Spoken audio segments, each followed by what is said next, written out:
In this video, we're taking on Japan's cheapest buffet versus Japan's most expensive buffet. One buffet costs $30 while the other costs $327. And I want to know why. How is it that the first buffet can serve unlimited Wagyu for only $30? And why is the second location charging over $300? What are they doing that is so valuable? Beyond that, we're going to experience buffets completely unlike that you will find in the USA. This isn't the type of buffet where you go up to a table with a sneeze guard and grab your own food. No, the food is delivered to you. Sometimes by humans, sometimes by other things. Right now we are headed to our first and cheapest location. Let's move.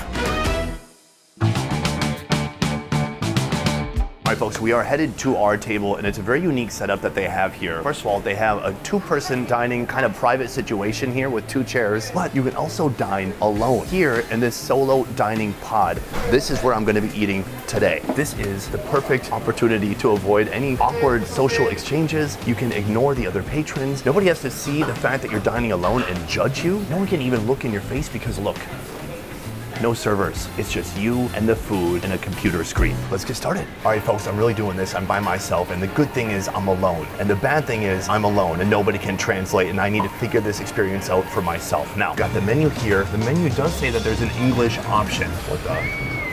Did you just see that? Some trays just flew by. That is how I'm gonna be ordering. Soon, I'm gonna have some meat flying by here for me, but we have to order it on the screen first. Now, they claim to have English. The English isn't about a 2-size font, almost impossible to see, but luckily they have pictures. So I'm gonna go with this.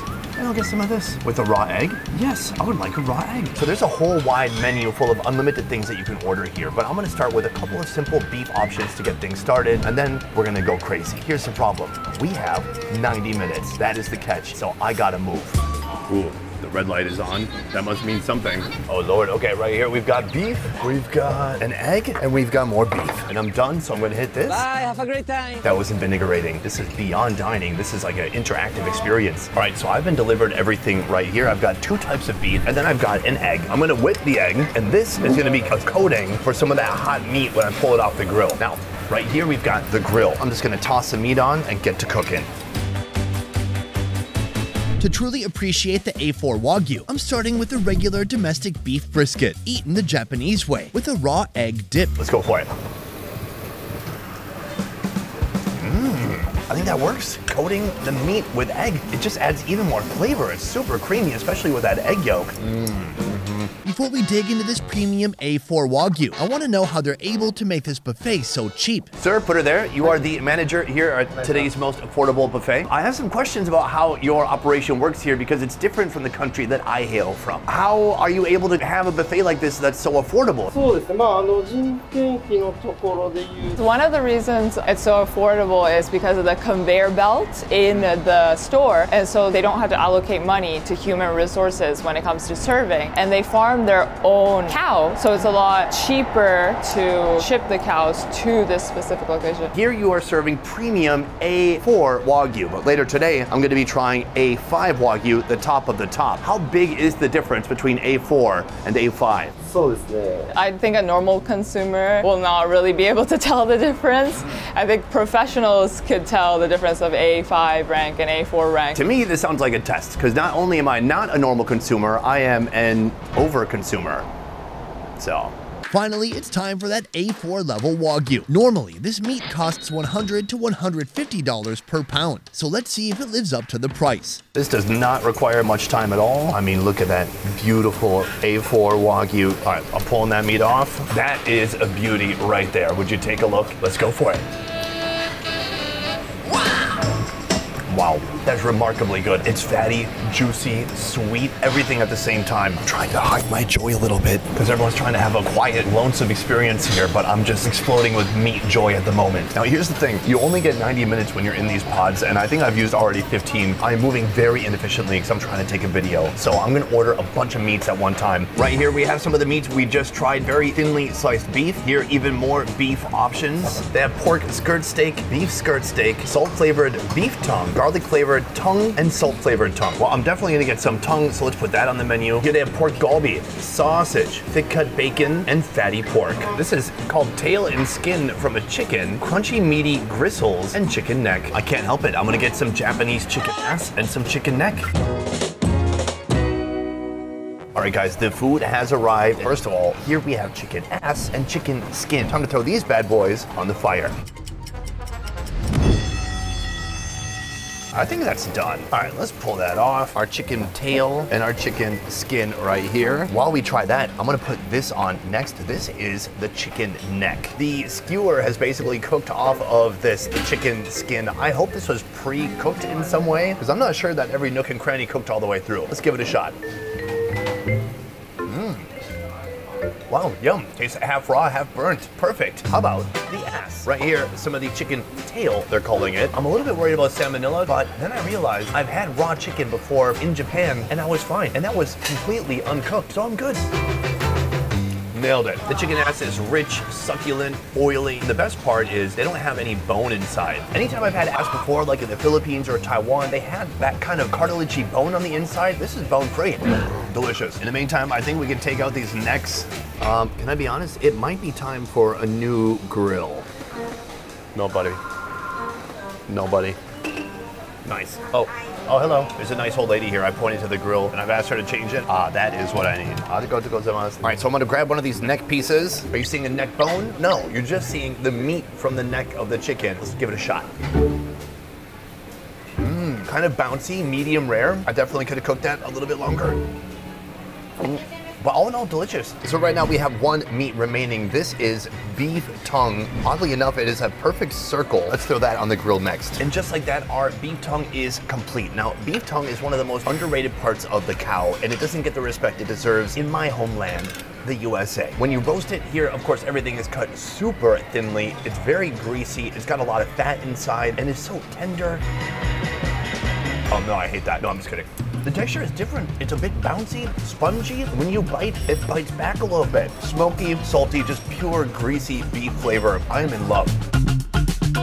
Boom. All right, when you are feeling claustrophobic from being inside that tiny cooking pod, you can come here. Right here, they have accoutrement to go with your meat. Tons of vegetables, salads, fruits, mushrooms. And then right here, this looks to be a marshmallow. How is it that I've had barbecue so many times in Asia and I've never seen anyone bring out a marshmallow? It's amazing. Beyond that, they also have a load of different sauces that you can try right here. Everything is self-service. Scoop it up yourself, bring it back to your table, and eat until your heart's content, at least for 90 minutes. We are coming up on 1 hour. We better move. Before I go back to my table, I'm gonna get mushrooms and I'm gonna get marshmallows. I have done a complete refresh. My room is clean. I'm ready to order some more food. This is liver, and this, I believe, intestines. Here they have onion rings, French fries, other fried chicken, even this thing. This is called a petite American dog. I want to try that. That is enough for this round. Let's order up. In the meantime, we have this unusual assortment of oddities: marshmallows, corn, and mushrooms. Roasted mushrooms. I'm such a vegan. Right here, it looks as if my mushrooms are complete. These are enoki needle mushrooms. Let's give it a shot. Tastes like burning. Can I say? The chef at this restaurant sucks. Sadly, today the chef is me. These guys right here are called petite American dogs. I'm assuming it's supposed to be just a tiny little corn dog. It is, except for it also has ketchup in the center. It's an explosion of ketchup, hot dog, and then a crispy corn dog outer layer. Is Japanese making American food better than we are? Yes, they're so good. Next, I believe they have forgotten my intestines, so we're just rolling with this. This is liver. Right here, it looks like the liver is looking a little bit lonely. So behind my beer, they've got a mystery sauce, and I'm gonna pour that on top. Do you know who this sauce probably is not a mystery for? Japanese people. Let's give it a shot. That's good. It almost tastes like a sweet bulgogi sauce. It's very thick, very flavorful. So that said, I have just a few more minutes inside here, and so I'm gonna roast up these guys. A couple of marshmallows to end my roasting journey. I have absolutely never roasted marshmallows in this way. Let's see what happens.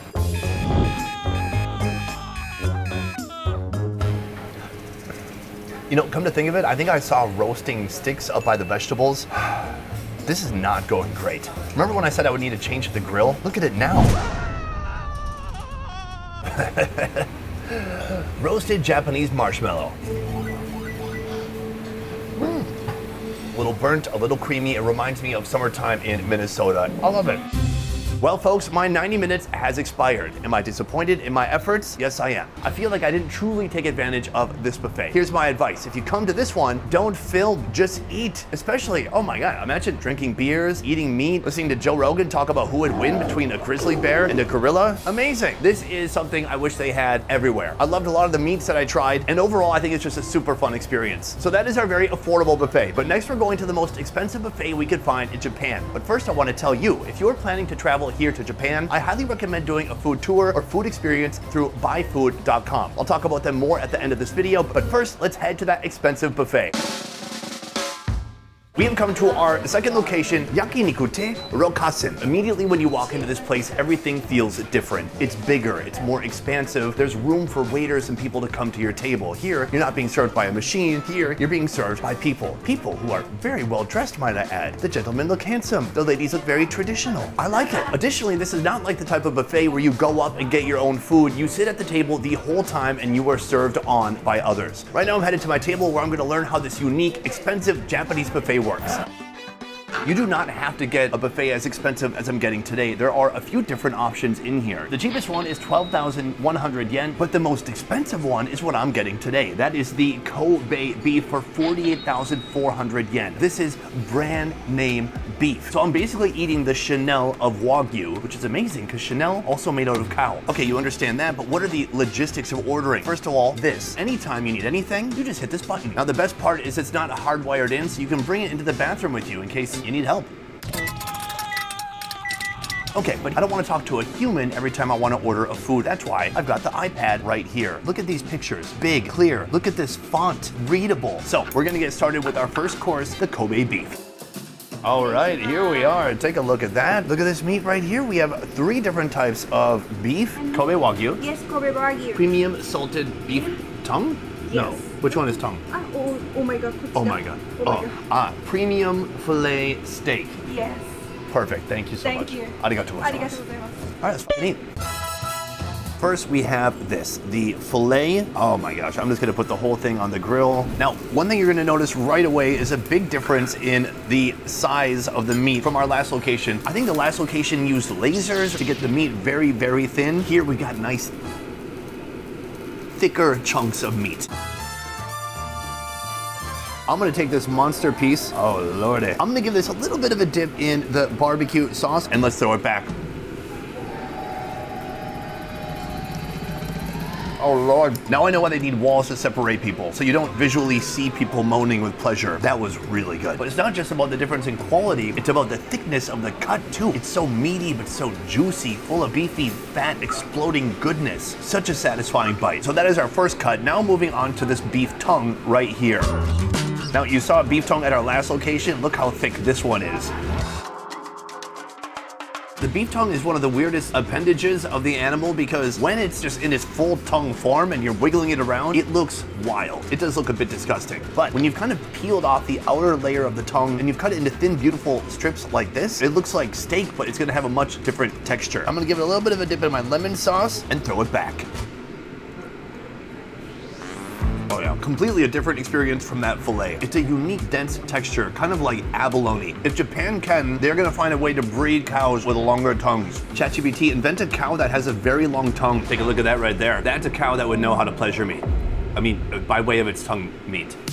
Right now I'm talking to Sakura, full-time manager here at one of the most expensive buffets we could find in Japan. I understand that not everything on the menu is super expensive, and in fact, you don't have to get super expensive meat if you don't want to. But if you want to, you can spend up to $327 on the most expensive buffet option. Why is it so expensive? The beef that they have shipped to this restaurant is very rare. So when they ship it here, it becomes really expensive because the demand is really high, but the supply is really low. Some buffets try to impress people by having over 150 items, but when it comes to meat here, you have under 20. What is the idea behind not having so many meat options? Quality is really important for them. When you try to pick things that are high quality, it just, the amount tends to get less and less. Well, so then the question is, what if you had to serve 1 meat dishes? What do you think is the most high quality, high priced, high value item that you have here?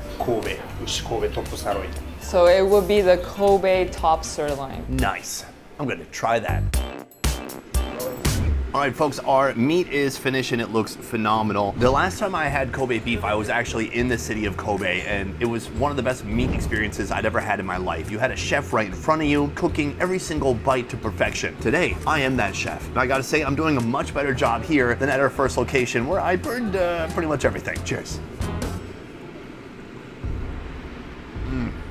This is the type of food to make you feel not worthy. It's so beefy, it's so juicy, it's heavy. I mean, you couldn't eat too many of these because you would end up feeling sick. But if you dose it properly, it's perfect, just like fentanyl.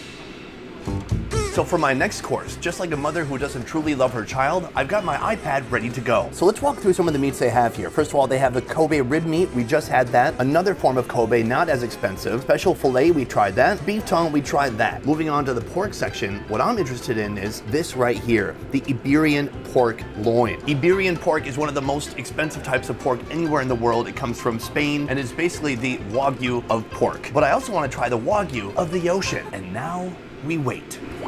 Oh, hello.